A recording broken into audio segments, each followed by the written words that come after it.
రక్తం మరకల సాక్ష్యాలు.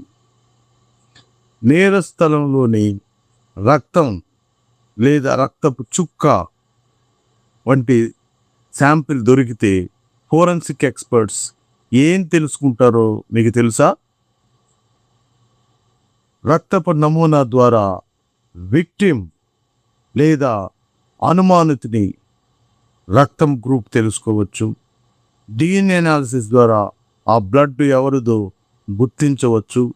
కొన్ని సందర్భాలలో అనుమానితునికి డిసీజెస్ లేదా ఆల్కహాల్ ప్రజెన్స్ కూడా దీని ద్వారా తెలుసుకోవచ్చు.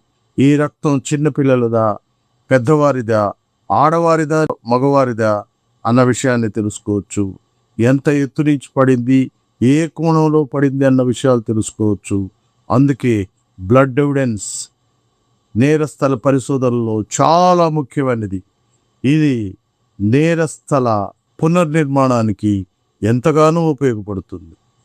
ఇటువంటి ఫోరెన్సిక్ ఫ్యాక్ట్స్ కోసం తరువు ఫోరెన్సిక్స్ తెలుగుని సబ్స్క్రైబ్ చేయండి.